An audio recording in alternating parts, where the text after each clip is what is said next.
suis fier d'être Cajun. Ouais, je suis fier d'être un Cajun. Parce que ça, c'est la manière que je t'ai élevé. Ça prend une grande place dans ma vie. C'est un mélange d'être fier, d'être mal compris, de tradition et d'amour. D'essayer de l'expliquer à une personne qui ne connaît pas l'héritage cajun serait dur à faire. Ça se porte dans le cœur, dans l'esprit, et c'est difficile de le mettre en mots. Mais peut-être quelques-unes de ces choses pourraient l'expliquer, et pour sûr, pourraient faire un portrait pour les ceux qui a été élevé comme mot. C'est ma vieille maman, après se bercer le soir, son chapelet dans ses vieilles mains. C'est la vue des arcs et des arcs de bons riz verts, après pousser. C'est l'odeur des oignons verts, de persil et de piment doux, dans une grande chaudière de gombo, après cuire et char. C'est mon vieux père, après prier et faire le signe de la croix sur une cheville tordue ou une mordure de serpent. On appelle ça traiter, et je l'ai déjà vu travailler. C'est le son des roues après grincer sur le vieux chemin de Gravois, et c'est la belle chanson de mes vieux parents après parler la vieille langue cajun. C'est de voir ma vieille tante et mon vieux oncle assis sur la galerie et de croire que ça va toujours d'être là, et le bon Dieu les appelle. Et là, tu te rends compte que quelque chose de précieux après s'en aller. C'est un bal de mariage, et où l'argent est mis sur la voile de la grande mariée et sur la jaquette du jeune mari en paiement pour le privilège de danser avec eux.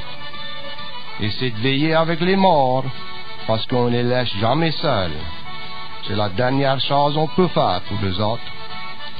C'est les grandes personnes, après appeler leur père et leur mère, maman et papa, et sans avoir honte de les nommer comme ça. C'est les grands dîners de Thanksgiving et de Christmas et des Pâques. Les hommes mangent les premiers, et ça peut sommeiller un petit brin après, et les femmes mangent après les hommes, pour que ça peut charrer un petit brin, et débarrasser la table avant de passer la grègue. Et c'est la bonne odeur de la mer, quand les écrivait sur les crabes après bouillir. Et c'est mon vieux pépère, grand et fier, après aller en bal. C'est le son de la grande cloche à l'église, après sonner une fois pour chaque année dans la vie de la personne après d'être enterrée. C'est guetter mam et n'engueuler après bourrer et préparer les boudins. Et c'est l'odeur de bon café noir et le pain de froment après cuire.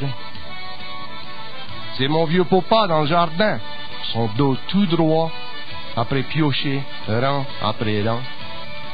C'est les tombes dans le cimetière, en bas les chênes verts couverts de mousse, tout bien lavé à la chaux, paré pour la fête de la Sainte-Toussaint.